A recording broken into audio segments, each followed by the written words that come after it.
There is someone in your life right now who is smiling at you, and you feel it. Something is off. You cannot name it. You cannot prove it. But somewhere underneath all that warmth, underneath those compliments and that laughter, something cold is moving. You have felt this before. That moment after a conversation where you walk away feeling smaller than when you arrived. That meeting where everyone agreed with you in the room, and then the decision went the other way. That friendship where they always seem to know exactly what to say, and somehow you always end up doing exactly what they want. You are not imagining it. You are not paranoid. You have simply been too trusting in a world that rewards the ones who are not. Most men walk through life being slowly taken apart by people they would defend with their last breath. And the worst part? They are grateful for it. They have been trained to be. You were taught to be open, to be honest, to give people the benefit of the doubt, to assume good faith, and so you do. And while you are doing that, while you are being everything they told you a good man should be, the people around you are studying you, reading you, learning your fears, your desires, your insecurities, and your patterns. Not to help you, to use you. This is not about being negative. This is not about becoming paranoid or cold. This is about one thing, seeing clearly. Because a man who cannot see clearly cannot protect himself. And a man who cannot protect himself will spend his entire life building things for other people to take.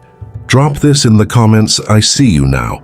500 years ago, a man sat in exile, stripped of his power, his position, his city, and he wrote a book that the powerful tried to bury. Not because it was wrong, because it was too right. Niccolo Machiavelli did not write about how the world should work.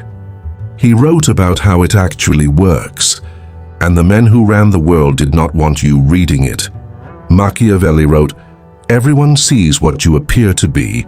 Few experience what you really are." Read that again. Everyone sees the mask. Almost no one sees the man behind it. And if you have been operating without a mask in a world full of people wearing them, you have been fighting a war you did not know you were already losing. Lesson 1. The smile is the weapon. Dangerous people do not announce themselves. They compliment you. They listen to you. They make you feel like the most important person in the room. And while you are basking in that feeling, they are extracting every piece of information you volunteer, every vulnerability you reveal, every dream you share becomes ammunition stored for later. Think about the person at work who always asks how you are doing, who remembers details, who cheers loudest for your ideas in the meeting, and somehow 6 months later, their name is on the project. Your openness was not met with loyalty. It was met with strategy. The psychology behind this is simple. Warmth disarms. A person who smiles at you does not trigger your threat detection. Your brain categorizes them as safe. And once you feel safe, you stop watching. Start watching again. What you can do today, smile back. Match their energy exactly. But stop feeding information. Let them talk. Ask questions. Give nothing. Lesson 2. They destroy you with your own words. Have you ever said something in confidence, something real, something raw, and months later heard it used against you in a way you cannot even trace back? That is not coincidence. That is strategy. The people who destroy reputations do not invent stories. They take your truth and reframe it. They take your doubt and amplify it. They take your past mistake and make it your permanent identity. This is the most sophisticated form of attack because the victim always sounds paranoid, trying to defend against it. The psychology here is narrative control. Whoever tells the story first controls how people see you. And if you are not telling your own story, someone else is already writing it. What you can do today, speak less. In every room, in every group, in every meeting, speak last and speak briefly. The man who talks least is the man they have the least material to work with. This knowledge is for protection, not destruction. Drop this in the comments. My silence is my strategy. Lesson 3. They use your loyalty against you. Loyalty is the most exploited virtue in a man's life. You were taught that loyalty is sacred, and so you hold the line. You show up. You defend people who would not cross the street for you. And they know this about you. They count on it. They have budgeted for your loyalty. It is a resource they spend freely because they know it refills. The moment you start asking for the same in return, suddenly you are difficult. Suddenly you are demanding. Suddenly the version of you that existed only to serve their needs is the one they preferred. Real loyalty is rare. What most people offer you is borrowed time dressed in familiar language.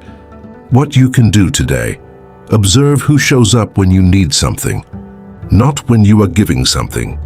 That list is your actual circle. Protect it, shrink it.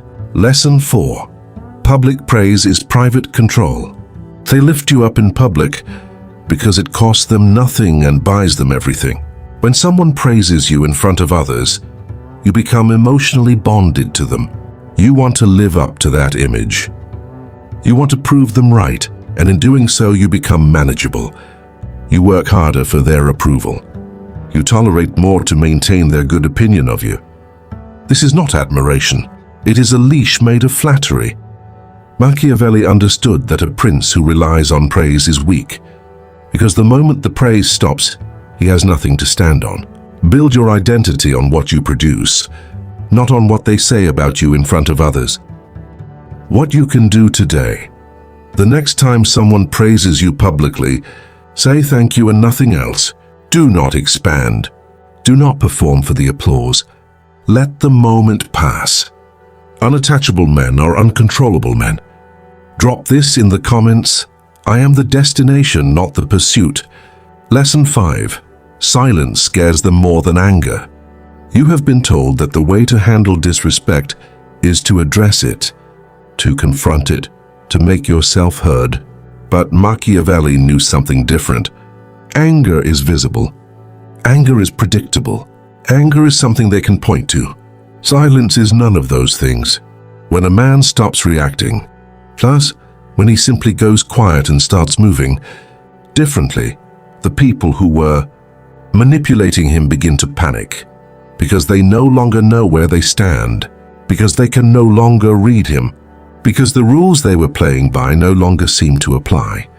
Silence is not weakness. Silence is the most controlled response a man can give, and controlled men cannot be baited. What you can do today: the next time someone disrespects you, do not respond in the moment. Wait 24 hours.